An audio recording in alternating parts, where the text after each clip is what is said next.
Hoje estamos com o primeiro episódio da primeira temporada de administração. Eu sou o Guilherme Tamura. Eu sou Clariana Borges e hoje eu trago um grande empreendedor que é referência de sabores da Amazônia em Curitiba. Ele enfrentou um lockdown assim que abriu as portas e permaneceu de pé. O Pode Pão hoje tem a honra de receber o José Aldo. José Aldo, você que no início da tua trajetória enfrentou um lockdown. Isso é uma coisa incrível e você superou. Conta pra gente essa história. Gente, eu quero agradecer o convite, porque é honra para nós trazermos o nosso repertório, porque nós não trabalhamos só com especiarias ou comida, nós falamos de cultura. Então, é uma forma de viver aonde nós estamos, independente do lugar, do espaço geográfico que estamos. Bem curioso você perguntar, porque eu nunca tinha pensado em vender especiarias amazônicas, embora seja algo do nosso dia a dia. Eu fiz um estágio dentro do Núcleo de Saúde do Trabalhador em Curitiba, de um curso de segurança do trabalho. E um técnico me disse assim, por que você não explora as especiarias de vocês? São coisas tão belíssimas e tão difícil acesso. José Aldo, como foi para você vir para cá, sair do Pará para cá, com essa trajetória do Parafood? Não foi... o Parafood não era a minha válvula de escape. Eu sou turismólogo de formação e de paixão. De infância? Isso já vem da sua infância ou não? Não. Isso aconteceu, eu vim por conta do turismo, eu trabalho em hotel durante muito tempo e a rede hoteleira de Curitiba tem uma qualidade internacionalmente conhecida. E eu queria explorar um pouquinho e conhecer essa diferente área da hospitalidade em Curitiba. E como que foi a tua infância lá no Pará? Conta pra gente um pouquinho do José Aldo, não o José Aldo empreendedor. Olha, para quem conhece as dificuldades nortistas, sabemos que nem o acesso, a educação, o brincar, o lazer, não é algo tão fácil e acessível a todos. Eu sou natural de Bragança, que fica a 4 horas de Belém, capital do estado do Pará. Isso de uma área muito rural, onde a maioria dos meus irmãos não tem acesso à educação. Lá em Bragança, no Pará, vocês já mexiam com esse negócio de comida típica? Ou... Não é típico porque isso faz parte do nosso dia a dia, do nosso métier. Assim, né? O açaí, você já manuseava? Você veio ter esse conhecimento para cá? Como que foi? Você tinha esse conhecimento lá de manuseio, de exportação, de trabalhar com isso? Não, nenhum. Isso começou diante de uma necessidade de renda. Eu comecei a cursar letras em inglês na UTFPR e como a primeira grade ela é automática, você não escolhe e não dava para conciliar com o trabalho. Então eu tinha que buscar alguma atividade que pudesse complementar a minha renda e me dar condições de cursar. E aí eu tive a ideia de criar o Parafood. Mas como foi que você veio de lá do Pará, veio pousar aqui em Curitiba? Eu tenho uma família biológica, familiares biológicos que moram em Araucária. Eu já tinha vindo aqui a turismo 2 vezes. Então eu já tinha um conhecimento sobre a cidade. E Curitiba, o IDH de Curitiba, o Índice de Desenvolvimento Humano de Curitiba, é muito significante em relação ao nosso. Então, serviços essenciais como educação, segurança, saneamento, faz toda a diferença. E eu queria compartilhar com a minha família. Inicialmente você veio ali por conta do turismo, então. Correto, sim. Até sua profissão de turismólogo ali, você quis vir para cá, pegar esse know-how daqui e acabou tendo no meio do caminho essa ideia do Parafood. Foi isso? Na realidade, assim, quando a gente trabalha muito tempo com alguma coisa, às vezes a gente fica saturado. E trabalhar na hospitalidade não é tão fácil, né? E tem algum momento que você se cansa. Eu resolvi mudar de área e não sabia para que área migrar. E você já cozinhava antes de ter o restaurante? Ou você... Quando você chegou aqui, você já tinha um foco, um objetivo? Como foi? Como surgiu o Parafood? O Parafood surgiu nessa cidade, como falei para vocês, de renda. E trazer aquilo que pudesse ser relevante para a comunidade, haja visto que nós temos bastante gente do norte aqui. Do Amapá, do Acre, do Pará. Então, eu falei, opa, mas quando eu idealizei trazer produtos e possibilitar a compra desses produtos para o paraense. Mas, felizmente, eu estava errada. Tinha mais uma gama de pessoas que estavam interessadas nesse produto. Qual foi o ponto que você percebeu que quando você pensou que era somente um público e tinha um outro público, qual foi o marketing que você usou para trazer os dois lados do público, tanto o pessoal, né, do norte quanto o pessoal daqui do sul? Você tem cliente do sul também, né? Eu tenho, mas o percentual é muito baixo. Esse sulista, ele vai até o meu estabelecimento por conta de uma relação afetiva com algum nortista. E aí ele é convidado por esse par a experimentar. Como que é a experiência quando eles... Ah, isso é algo fantástico. É fantástico, porque, por exemplo, quando o hit Tacacá ganhou o mundo, por conta da Joelma, né? Eu vou tomar um tacacá. Muita gente dançava, cantava e não sabia do que se tratava. Não tinha a imagem acústica do que é um tacacá. E aí chegavam na loja e perguntavam pra gente como era o tacacá, quais os itens, como eu definia o prato e provavam. Então é muito satisfatório. Como que era a experiência? O que eles descreviam pra você? O sabor é algo muito particular, né? Dificilmente a gente consegue sintetizar a definição de sabores. Então, pra gente, é uma... Como é que eu posso dizer? É um viver cultural diferente, tá? Porque o tucupi, a goma, o camarão, o jambu, ele dá um caldo diferente, dá um resultado diferente. Para nós que nascemos consumindo isso, para a gente está dentro do nosso métier, é normal. Agora, quando aquela pessoa toma um caldo quente, né? E a gente consome o tacacá independente da estação do ano, né? Sim. Então, tu vai... Inclusive, lá no Pará tá super quente, a gente tá tomando um tacacá então, tranquilamente. Justamente. E aí, nós não tomamos por conta da estação, mas sim por conta do sabor. Um costume, um hábito. Um hábito. Nosso, né? E aí, em dias quentes, por exemplo, é o período que mais recebemos. Nesse início, então, você só vendia os produtos do norte, lá do Pará, mas não tinha ainda a parte de fazer as refeições ali? Não, era só os produtos. E conforme eu fui pedindo, eu tinha dificuldade porque o meu início foi muito precário em relação ao capital social. Os primeiros produtos que você trouxe do Pará, que começou a vender aqui, qual foi os primeiros? Açaí e farinha. Esses que você vendia como vitrine, A cultura de lá, os produtos de lá? É porque são, digamos, os produtos âncoras, né? Os demais são acompanhamento. Era a farinha que você botava nos caixotes, né? Em frente da loja. Justo, era. Então, quando o cliente chega lá, ele diz assim, o que eu tenho de acompanhamento para o açaí? É diferente do povo do sul, que consome o açaí doce, nós consumimos ele in natura. E normalmente o paraense ou o amazonense consome este produto como uma proteína. A proteína normalmente é salgada e ela tempera o açaí. Então, isso para cá é algo diferente. Bem diferente, né?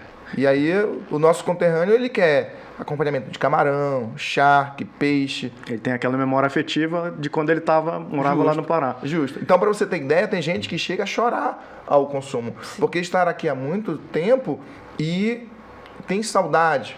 Até porque é difícil de achar o açaí in natura, igual vocês consomem lá no Pará, né? E nós fazemos questão de enfatizar isso, que nós reproduzimos o mais fiel, o encontrado. Não colocamos nada, descongelamos e batemos. Agora me conta, como que foi, assim que você abriu, enfrentar um lockdown aqui? Foi um pouquinho conflitante pra gente, porque eu projetei um crescimento, um percentual mês e um montante no ano. Então, eu imaginava que no segundo ano eu já conseguia abrir as outras unidades, a franquear o negócio. Você pensou em desistir alguma vez? Ali? Muitas. E o que te fez continuar ali lutando e batalhando e tentando dar essa volta por cima? O compromisso que eu tinha com a minha filha, com a minha família, porque eu não tinha renda, ali era o único meio de renda. E a bandeira, porque muitos que chegam lá dizem assim, obrigado por você estar aqui. Né? Obrigado por você oportunizar, eu consegui, por mais que não tão frequente, mas relembrar o meu hábito alimentar. Porque, como eu te falei, não é só questão escolher um sabor, é algo cultural. Trazer nossas raízes para Justo. outro estado. Então, o Círio, por exemplo, que é a maior procissão religiosa do mundo, que acontece no Pará, no segundo domingo de outubro. Os paraenses promovem o Círio independente de onde eles estão. Como é que eles produzem o Círio? O Círio recebe toda uma população ribeirinha, por exemplo, que vai para o centro urbano. Essa pessoa que mora na capital recebe esses parentes de lugares diferentes. E a forma que ele tem de ser um bom anfitrião é preparar o melhor da culinária local para servir a ele. Então, como é que esse nosso conterrâneo produz aqui? Ele compra as especiarias e produz o prato que ele tem maior apreço. Que é a dificuldade que você encontrou ali, uma lacuna no mercado, que era de encontrar esses produtos, e viu uma oportunidade aí, então. Correto, sim. E como foi que você fez para se manter de pé dentro do lockdown? Foi algo bem difícil, porque eu sabia que eu acompanhava pelos decretos, dentro do meu KNAI, Cadastro de Atividade Econômica, qual o nicho que eu podia explorar. E o meu estava classificado como essencial. Mas eu sei que nem sempre o agente público fiscalizador ele é conhecedor da lei. E eu temia, né? Porque o fiscal, ele chega e diz assim, ele não quer saber. Ele chega, você não pode, é arbitrário. Então eu comentava sempre com a minha esposa, que estava sempre do meu lado, dizendo, olha, a gente precisa se munir disso porque em algum momento vamos ser abordados. E aí o agente público chega e diz assim, olha, você tem que fechar seu estabelecimento porque você não pode funcionar. E aí me desculpe, meu senhor, mas de acordo com o meu KNAI, o Cadastro de Atividade Econômica, eu estou liberado. Nessa época do lockdown também você estava com a sua mãe ou... Não. Eu fui criado por uma família adotiva. E eles que... Foi lá que eu fui alfabetizado, né? Então, o meu laço com a minha família biológica é muito superficial, muito distante. Mas a minha mãe adotiva, ela sempre está presente. E quando eu compartilhei com ela a necessidade e essa oportunidade de cursar uma federal da vida, ela disse, não, pode contar comigo. O que eu preciso fazer? E aí eu compartilhei com ela a ideia. E ela de explorar, de vender os produtos, as especiarias amazônicas. E ela já morava aqui? Daí Não. Ela veio nesse período para cá? Ela continua morando no Pará. E ela, não, eu posso lhe dar o suporte, o que você precisa? E aí as compras, a busca de produtos... Ela, né? foi a tua ponte, ela foi minha compradora local e minha fornecedora fidedigna. E hoje ela ainda participa do Parafood? Não, porque o negócio aumentou e era uma carga muito grande de produtos, são viagens constantes, frequentes, e ela não teria saúde e disponibilidade para isso. Porque como ela já é uma você senhora de faz idade. essa exportação de lá para cá? A gente usa a internet para busca de fornecedores, buscando cooperativas, né, sustentabilidade, o pequeno produtor, o produtor rural. Como que você faz para vir um açaí de qualidade, uma pupunha, uma farinha boa para cá? Então, a gente busca essas associações e que elas tenham um plano de manejo, uma questão regida junto à DEPARÁ, que é a Secretaria de Vigilância Sanitária Local, e que possa nos oferecer esses produtos. Porque, embora no Pará esses produtos sejam consumidos sem restrição, aqui o órgão fiscalizador nos exige. Por que a farinha está em determinado recipiente? Ou por que você quer manipular o açaí desse jeito? Então, eu tenho que mostrar a ele que esta forma é uma forma cultural de uso. Então, a sua barreira cultural, até com a vigilância sanitária, foi algo que você teve que vencer ali, transpor. Sim, nós tivemos que fazer uma adaptação. Um documento padrão operacional, narrando a ela os processos que nós fazíamos, para que ela pudesse dizer se estava elegível ou não. E aí você foi se adaptando ali, aprendendo a lidar com essa autoridade sanitária, com as fiscalizações daqui? Sim. Algumas delas eram questão de infraestrutura e que precisavam de capital social, né? O órgão fiscalizador, quando chega, eles diziam assim, tem que fazer essas intervenções e aquelas. E você tem que se virar para fazê-las. O que foi que você aprendeu com as autoridades locais nesse período? O que foi que mudou? O que foi que você teve que aprender? É que a gente não vende só alimento, a gente também vende qualidade. Então, quando o meu cliente me elege para comprar o açaí, ele tem outros motivos por trás. Não é só precificação, não é só posição geográfica, não é só o meu rostinho bonito, né? Ele vende segurança alimentar. Então, nós estamos há 7 anos vendendo açaí, existe uma razão, né? Então, hoje, a gente não tem, graças a Deus, nenhum relato do tipo, né? A gente, quando faz a nossa comida, reserva a quantidade, a amostra, né? Qualidade. A amostra, data, para que possa ser usado para análise caso aconteça alguma coisa.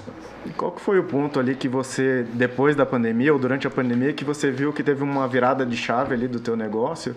O que você acha que influenciou? Eu via algumas benfeitorias necessárias para o crescimento. mas eu não tinha esse capital social. E aí eu falei, poxa, eu não gostaria de ficar pedindo para minha mãe, porque eu achava que assim, que ela tinha dado o aporte inicial. Eu tinha que me virar com aquele recurso. E aí eu falei, eu tenho que ser criativo. E aí eu comecei a criar conteúdo, vídeos, chamadas no Instagram, nas redes sociais. Qual foi esses vídeos? Como foi que você chamou o público para você? Eu busquei conhecimento sobre as especiarias, alguma produção científica sobre, por exemplo, o açaí, para saber as propriedades, como é que é usado, o que é indicado, para poder ter conteúdo com propriedade para falar. Então, quando o cliente pergunta em que serve isso ou aquilo, eu tenho um repertório feito, né, dentro de um viés científico. Não tem um achismo. Isso me ajudou a dar embasamento para os meus produtos. Então você não tinha o capital social ali, teu marketing foi você que começou a fazer, produzindo os vídeos, os conteúdos ali? Sim, e sim. Você tinha algum conhecimento sobre isso Não, antes? eu não me considero um analfabeto digital. Como que surgiu essa ideia de música, dos eventos que tu começou a criar? Foi aí, nesse meio do marketing? Não. Eu vi que seria uma demanda interessante, uma exposição interessante. Então, quando eu percebi que existia um nicho de música regional, eu fui buscar as pessoas que realizavam, os promoters, para ver como que eu podia me inserir nesse cenário. E aí, como é que eu posso explorar a identidade visual dentro de um evento? Então, nós fomos pedir wind flagger, posters, bandeiras, a padronizar tags com nossa logo, a pedir ao promoter que nos colocasse com a nossa logomarca no ingresso, e aí só íamos participar de evento que na chamada do evento a nossa logomarca fosse exposta. E esses eventos eram de música em geral? Como que eram esses Normalmente eventos? são eventos de músicas com a temática ou com a atração regional. Por exemplo, eu tenho aqui em Curitiba alguns DJs paraenses ou nortistas. E aí eu junto com eles trago uma outra atração para até mesmo no campeonato de futebol, né? Sim. O SIC tem muitas conchas, né? Onde eles promovem o futebol, por exemplo, o esporte amador. E aí uma forma que eu entendi de nós entrarmos em contato com a comunidade local nos conhecer um pouco mais do nosso repertório, não que eles sejam consumidores, mas para que nós possamos interagir com eles. E aí nós apoiamos um grupo de jovens que precisavam de patrocínio e nós demos o subsídio para eles. Então, assim, um meio de marketing que você encontrou foi fazer uns eventos com música DJ, um evento de futebol e atrair mais esse público, né, para ter o conhecimento do Parafood. Sim. Não é isso? Sim, foi. Ele foi primordial para que eu pudesse chamar a atenção, né? E quando chega uma demanda na minha loja, que eu vejo como oportunidade, vamos fazer um vídeo, vamos falar alguma coisa, eu não perco a oportunidade, eu sou cara de pau mesmo. Então, chegou uma senhora e ela tem Alzheimer. E os filhos que estavam com ela disse: mãe, você quer tomar um açaí? Ela: eu quero. Eu cheguei com ela e perguntei: como é que a senhora gosta de tomar seu açaí? Aí ela: eu não sei. Aí eu perguntei a ela se ela tinha alguma comorbidade que impedisse de usar alguma coisa, por exemplo, fosse diabética ou algo do tipo. Os familiares disseram que não. E aí eu servi a ela açaí com farinha de tapioca. Aqui o curitibano conhece como um granulado de tapioca. E aí eu servia a ela e quando ela comia, as lágrimas desciam. Porque a imagem que ela tinha do açaí, há décadas atrás, era assim. Veio à mente. Puxou as raízes dela, né? Traz então, por isso que, para mim, o negócio não está definido nos viés financeiros. Vai muito mais além disso. Emocional, né? Raiz, a gente que é do norte, a gente, quando vem para outro estado, sente essa saudade, essa vontade de voltar a comer, não é? Obviamente que não é a mesma coisa de lá, né? Assim, 100%, né? Aquele sair batido na hora. O Parafood é assim. O Parafood é. Porque nós compramos açaí produzido pela grande indústria. Qual é a diferença do açaí artesanal e do industrial? O industrial passa por um processo de pasteurização. Isso. Ele está dentro da silagem do internacional, né? Ele é congelado a 18 graus negativo e depois descongelado Bem e comercializado. armazenado, né? Então, o carro, por exemplo, a logística que nos abastece vem direto da fábrica. Mas eu digo refrigerado. assim, a nossa diferença lá do Pará é quando tem aquele festival do açaí, que o pessoal bate, né? Aí o pessoal que não sabe é aquilo que a gente está falando, que a gente que é do norte sabe. Eu compreendo o que você fala, mas assim, eu não sei se você conhece o Bob Fly, é um digital influencer, e que está frequentemente envolvido em eventos culturais fora do estado, né? E ele vem tomar açaí em Curitiba, vez ou outra, viu?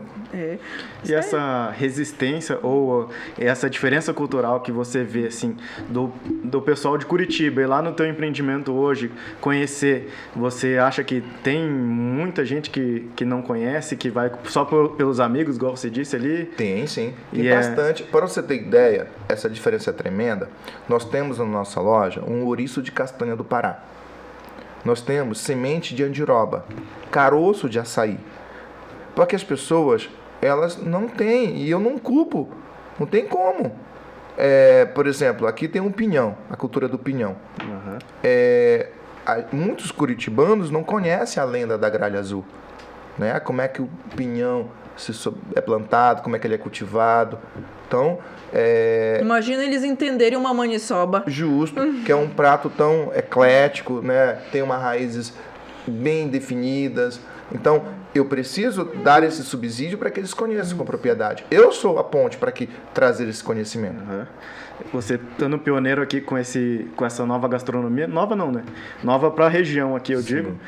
Você pretende que não só o pessoal, por exemplo, que veio do Pará vá no teu empreendimento, mas que o pessoal daqui também acaba conhecendo?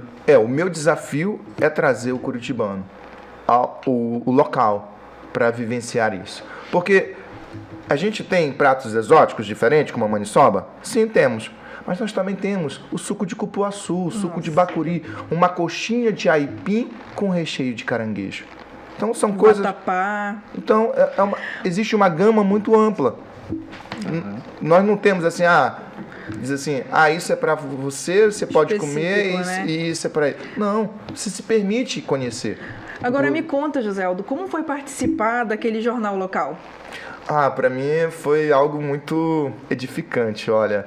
Foi uma experiência única, porque eu cheguei na universidade, o colaborador disse assim, olha, veio uma equipe de reportagem fazer um ao vivo com você no jornal local. Aí eu falei, isso é brincadeira, isso é trote, não é? Mas para quem está na guerra, quem está aí no jogo, tem que jogar. E eu me preparei. Como que foi esse seu preparo? Ele queria o açaí. Ele queria conhecer os açaís, no plural. O principal, os né? açaís comercializados em Curitiba. Os diferentes açaí em Curitiba. Esse era o tema da reportagem. Então, no estúdio foi montado um açaí que nós chamamos Frozen, né? Um sorvete de açaí com suas respectivas misturas. E lá nós fizemos o açaí com as respectivas misturas, com camarão, peixe, farinha. Então, charque. E eles experimentaram? Experimentou, gostaram. sim. Foi esse impacto aí para eles? Foi diferente porque ela não conhecia o açaí, né? O açaí verdadeiro, o verdadeiro açaí. Então, é diferente. E pra gente, a reportagem, muita gente passou aí no meu estabelecimento, diz assim, eu te vi numa reportagem, me querendo cumprimentar pessoalmente, né? Eu acompanho você nas redes sociais. Isso pra gente é muito gratificante, o carinho, sabe? De ter alguém que um tempo da sua vida, para em algum momento para te dar atenção e ver o que você está falando. E o contrário, como é que é? Quando você chegou aqui e comeu o açaí com leite condensado, com granola, com diversas misturas que aqui tem, o que você achou assim? Olha, para mim é arbitrário, é um paladar que eu não estou habituado, mas eu acho que o açaí é como a língua, é um construto social. E cada local tem a liberdade para fazer o seu. Igual tem gente que quando toma um açaí com açúcar, né? Sem açúcar, a gente lá, né? Igual eles aqui tomam, né? Com... Então, esse é um outro parâmetro que me questionam muito. Qual o jeito certo de tomar açaí? Teve uma YouTube que fez uma postagem viralizou sobre, dizendo que o jeito certo é esse ou aquele. Eu discordo, acho que não tem jeito. Com certeza. Até porque, mesmo no Pará e no Manaus, tem muita gente que toma com açúcar ou não, gente que come com a proteína ou não. Então, mas a maniçoba tem o jeito certo de fazer, né? Porque se fazer do jeito errado... A maniçoba, sim. Como é que é? Dizem que se você fizer em um dia ali, dá pra só oferecer pra sogra? Como que é? Não posso fazer isso com a minha sogra, não. A gente é uma boa persona. É assim, ó. A maniva, ela tem toxinas que são prejudiciais à saúde, tá? Por essa razão, tem que ser cozida. Durante o processo de cozimento, elas evaporam, tá? Por isso que precisa um processo longo de cozimento. De quanto tempo é isso aí? Olha, os mais antigos defendem que tem que ter 7 dias de cozimento. Somente da folha, né? Somente da folha. A Ela folha precisa chegar da mandioca ali. Da pra quem não mandioca. conhece, né? Maniva é a folha da mandioca. Aham. Sim? Então, para isso chegar, hoje, com a grande demanda, já existe a maniva vendida, comercializada, pré-cozida. 5 dias de pré-cozimento. Mas tem gente que, mesmo assim, quer cozinhar mais tempo para que a maniva absorva os ingredientes da mistura. E como é que vocês preparam lá? Vocês fazem com ele mais fresco e cozinham 5 dias ou já Não, compram? não. A maniva a gente vende, a maniva está dentro dos nossos produtos oferecidos na loja. Então a gente já tem a maniva pré-cozida. Até por essa coisa sanitária ali, ele não poderia vender ela sem o pré-cozimento? Ou... Não tem como. Não seria o mais adequado. Então, por conta da grande demanda, lembre-se, a gente padroniza a fala ou algumas coisas da cultura para poder, digamos, proteger essa camada, né? Uhum. A maniva, provavelmente a deparar, baseado no grande número de consumidores, ele elencou padrões sanitários para comercialização. Giseldo, como que foi esse apoio do Sebrae, da Texol? Como que eles estão te ajudando hoje em dia no Parafood? Olha, este aporte ainda não aconteceu, porque os eventos do Sebrae, por exemplo, eles são grandes, né? Às vezes a gente vai somente como ouvinte. Aprender, para aprender, ver cases de sucesso, compartilhamento e etc. O que eu gostaria e espero num futuro breve é que nós recebamos subsídios que possam fazer a diferença, né? Que nos permita chegar, por exemplo, àquelas cooperativas mais inacessíveis. Mas você faz parte de alguma? Como é? Eu busco os eventos do Sebrae, porque eu acho que é um construto interessante de empresas consolidadas no mercado. A Texol, a Economia Solidária, eu busquei porque eu estou dentro da UTFPR e eu me inseri num grupo de extensão, porque eu entendo que o conhecimento mais aprofundado me dá, digamos assim, mais segurança para falar do meu produto. Então, o Texol trabalha com a Economia Solidária. Então, existe um projeto chamado Amazônia em Pé, que é um projeto de consumo consciente, ecologicamente correto, das especiarias amazônicas, sem precisar derrubar nossas árvores, nossas florestas. Então, por exemplo, quando eu faço a extração da andiroba, eu não estou devastando, né? Eu estou incentivando aquela floresta, a fauna e a flora a ser preservado. Faz aquele manejo consciente ali. Sim. E você tem uma preocupação dos teus fornecedores lá de conhecer, de ver como que é a extração dos produtos, essa parte ambiental também, vocês se preocupam aqui? Nos preocupamos, mas pela distância, nós estamos falando de mais de 3 mil km de distância, né? Então, é uma ponte aérea não tão fácil financeiramente de ser executada. A gente, sim, busca pesquisa, busca sobre, mas a gente ainda não consegue, por exemplo, fazer essa imersão na floresta para dizer assim, não, eu vou buscar de fulano, porque fulano segue um plano de manejo adequado. Porque fulano tem boas práticas de produção. Como que é feita essa tua busca?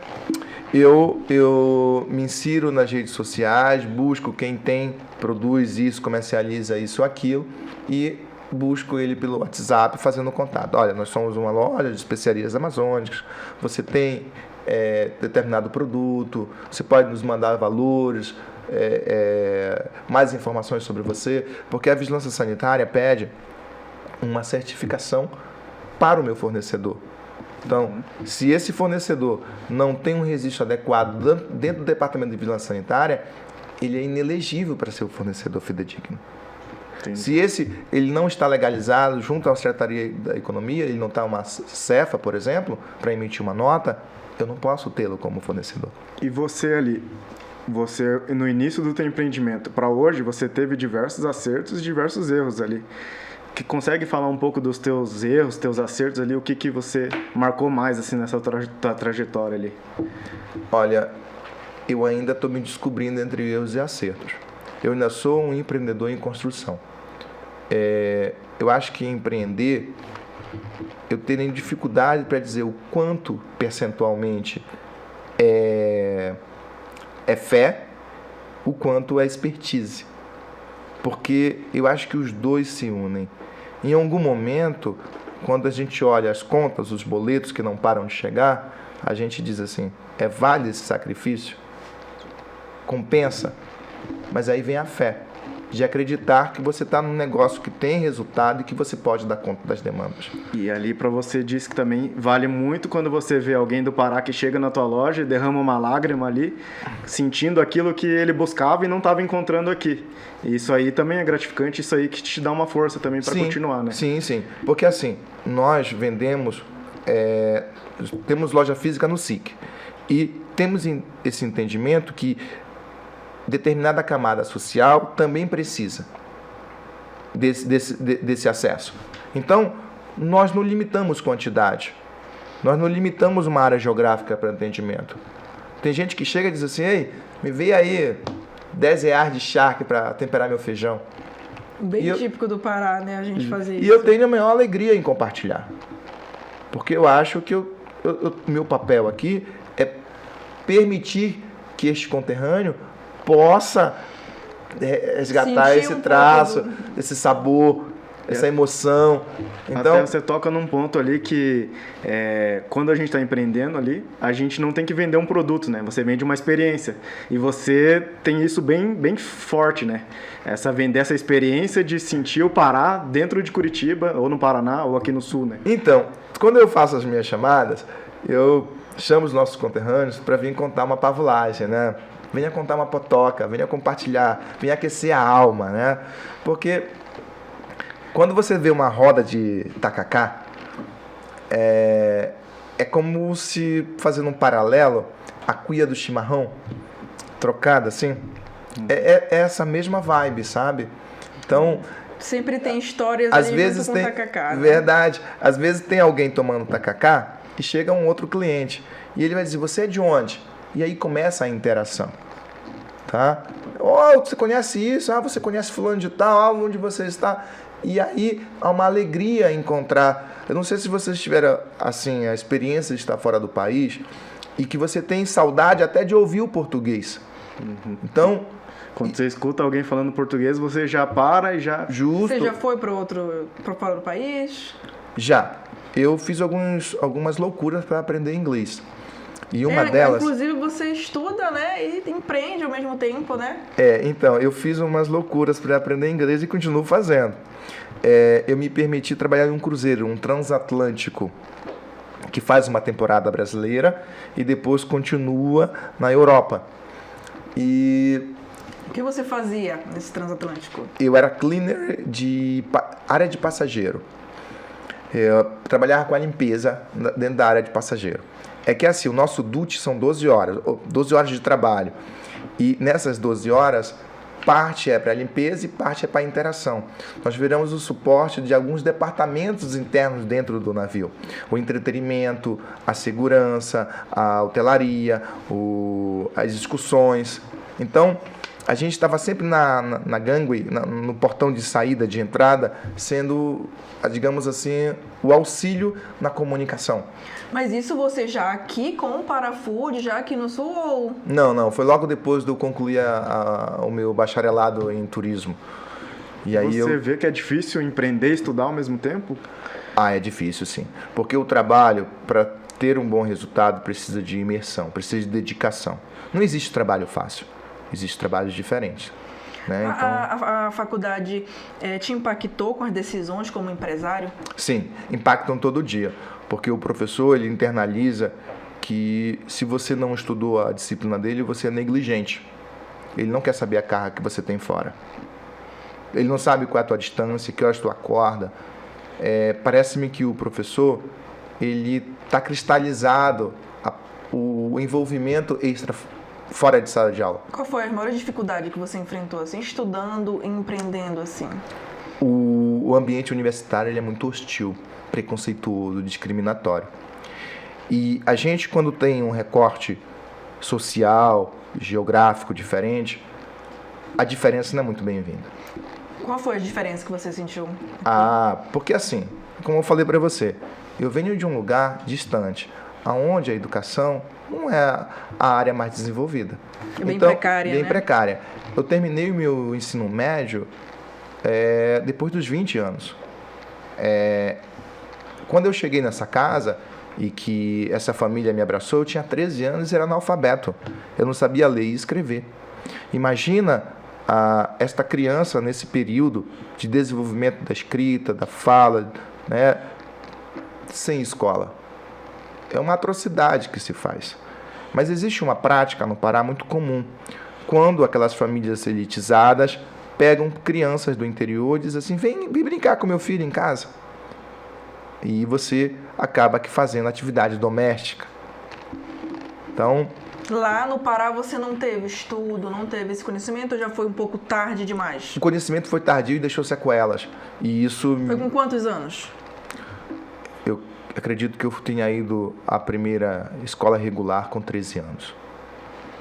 Isso é uma realidade que lá é bem comum, infelizmente. Eu não sei se na última... O IDEB, eu não sei como é que está em relação a essa especificidade, mas ainda tem um número de analfabetismo muito grande. E quando esse analfabetismo vem crescendo, existe um analfabetismo funcional, né? É alguém que tem a escolaridade, mas que não tem capacidade, às vezes, para ler e entender algo muito simples. Então, nem sempre o empreender, que você não tinha estudo ou foi adquirindo no tempo, o empreendimento também você foi aprimorando junto, né? Mas é muito importante ali, então, o estudo para ajudar no empreendedor. Sim. Olha, eu não sei quem que vem primeiro, tá? Se é o estudo ou o empreendedorismo, porque eu acho que um puxa o outro. Para eu empreender, eu entendi que eu tinha que conhecer com propriedade. E aí entra o estudo. Porque, por exemplo, o açaí. Eu não sabia, por exemplo, que a pigmentação encontrada na cor do açaí era fonte de estudo como medicamento, fórmula anticancerígena desenvolvida pelo Japão. Eu não sabia que o caroço do açaí podia se fazer café de açaí e que isso combateria, por exemplo, quem tem diabetes.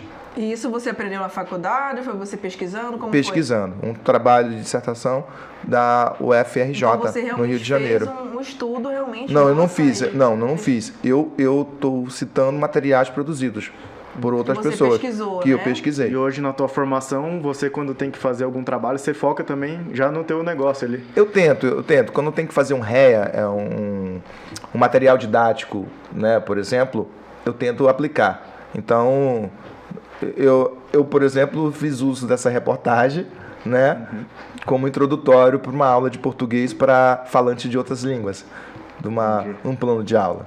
Eu tento sempre que eu posso. E você já veio com esse empreendedorismo de veia ali, de nascença ali? Eu não sei te ou dizer. Você acha que nesse ponto você chegou? Eu acho que eu fui contaminado, porque assim, a senhora que me criou, ela tinha uma boutique, uma loja de roupas. E depois ela implantou um hotel de lazer em uma ilha chamada Ilha de Algodoal. Pertence a um arquipélago Manhandiua, que está distante de Belém 1h40 mais ou menos.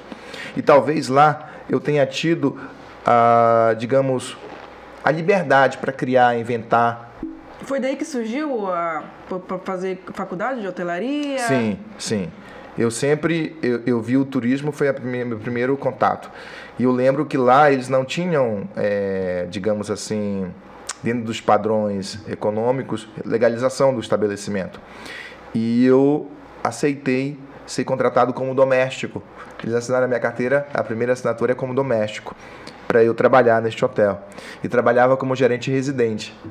E aí eu coloquei a mente para trabalhar e quando eu fui para a universidade cursar turismo, eu cursei no Rio de Janeiro, porque o Rio de Janeiro, para mim, era o berço do turismo internacional, melhor vitrine. E aí, quando eu voltei para o Pará... Em que ano que você foi para o Rio de Janeiro, cursou lá e voltou para Belém? Eu fui para o Rio de Janeiro em 2007 e regressei ao Pará, acho que em 2013. Já formado, já. Já formado. Depois de ter feito a viagem de cruzeiro, trabalhado no cruzeiro. E essa questão do turismo ela é bem interessante, porque quando um turista vai para qualquer lugar, uma das coisas fundamentais ali que ele quer para conhecer o local é conhecer a culinária, né? E até o pessoal daqui, às vezes, quer conhecer a culinária do Pará e não sabe que tem aqui perto, né? Justo. A culinária é um braço da hotelaria que está ligado ao trade turístico, né? Curitiba, por exemplo, recebe muitos turistas anuais para vivenciar essa estação climática diferenciada, por exemplo. Até mesmo agora nessa época de junho, né, festa de São João pra gente para lá principalmente, é mais ainda, né, a procura. Sim, porque, como eu te falei, culturalmente a gente lembra e associa essas datas festivas a um cardápio, a um repertório específico, né? Então a canjiquinha, né, aqui você chama de curau, pra gente é o mingau de milho branco. Então é muito comum nessa época. José Aldo, que lições e conselhos você tem para quem quer começar do zero? Estudar. Estudar pode te trazer, digamos assim, não digo sofrimentos, mas pode te queimar etapas que você não precisaria passar. Então, quando você estuda, eu não digo que você vai estudar somente a administração isolada ou a economia, né, ou os cases de sucesso. É buscar nesse nicho que você quer empreender exemplos, pesquisar, conversar. Então, isso faz toda a diferença para... Um estudo também pessoal, né? Um estudo emocional, que ser empreendedor tem aquilo, altos e baixos, né? A pessoa tem que ter um emocional, tem que saber, né?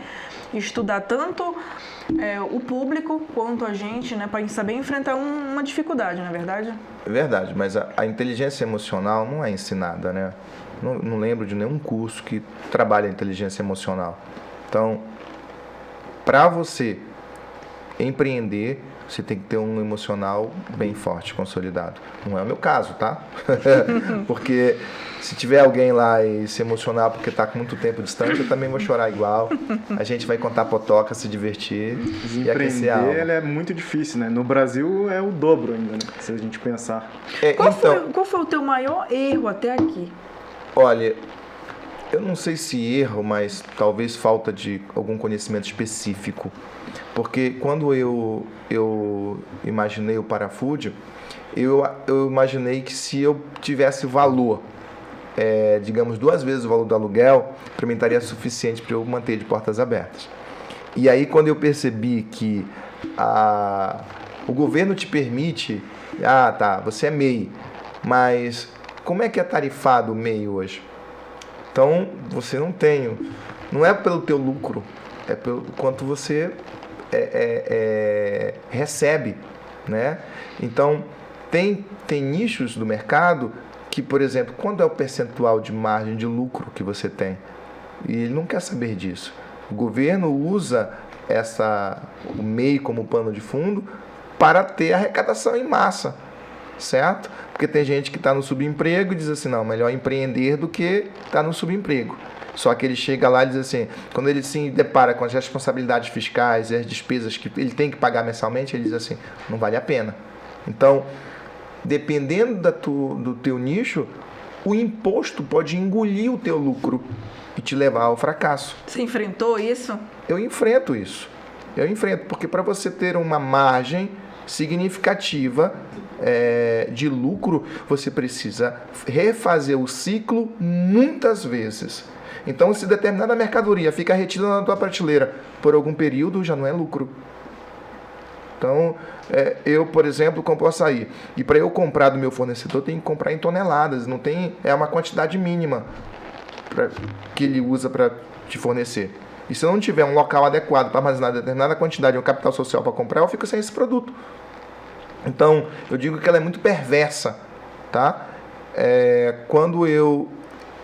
Assim, eu acho que nós poderíamos empreender, ter mais empreendedores, mais negócios exitosos, se nós tivéssemos justamente isso, o acesso ao crédito, financiamento. Eu fico me perguntando todos os dias, como estaria o meu negócio se eu tivesse acesso ao crédito? Você tentou em algum momento? Como foi? Eu tento, mas, por exemplo, quando você chega numa instituição bancária e diz assim, eu sou MEI, eles nem te atendem. Porque eles nem querem saber quanto que é o movimento mês. Eles querem saber o quê? É porque, assim, quando você é MEI, eu pressuponho que eu movimento até 85, 90 mil ano. Isso para eles não é interessante. Quando eu sou ME, microempresário ou microempreendedor, aí eles já entendem que o meu aporte ano está lá entre os seus 100 a 300 mil reais. Aí eles te tratam com os outros olhos. Nós estamos fazendo a adequação de um enquadramento para que possamos ter justamente acesso ao crédito. E qual que é o legado que você quer deixar do teu empreendimento do Parafood? Eu acho que assim, como eu te falei, existe um percentual de fé, existe um percentual de conhecimento técnico e um outro percentual de suporte. Eu tive suporte. Não era o suporte que eu talvez julgasse adequado, mas eu tive suporte. Suporte de fornecedores, suporte de pessoas que acreditaram, suporte do apoio, minha esposa, por exemplo, em aceitar que eu abrisse. Porque as mazelas que eu passei, ela também passa, né? Então, ela quer visitar a Disney. Será que é possível? Né? Diante do nossa renda. Então, a minha filha quer presentes. A minha filha quer viver essa ideia de conectado, né, da tecnologia. Mas será que com meus rendimentos eu consigo oportunizar acesso a isso? Não é tão simples assim, né? Então, eu acho que tem que ser comedido. Eu não posso ter desinformação do que eu estou fazendo. Se eu vendo um carro, eu tenho que ter propriedade dos diferenciais do meu carro. De motor, de segurança, de precificação. Porque eu não posso estar na superficialidade. Não tem como. Se um cliente chegar para mim e dizer assim, quais os ingredientes que vai nesse prato, eu tenho que saber com propriedade. Não tem como. E o legado que você quer deixar nesse sentido? Que tudo pode ser construído. O Pelé não nasceu Pelé. Ele treinou muito. Né? Quem é das antigas e viu Palhinha, Dodô jogar, Denilson, o drible é fantástico, mas ninguém nasce sabendo esse drible. Ele vai lá, pratica, ele treina, ele erra, ele acerta.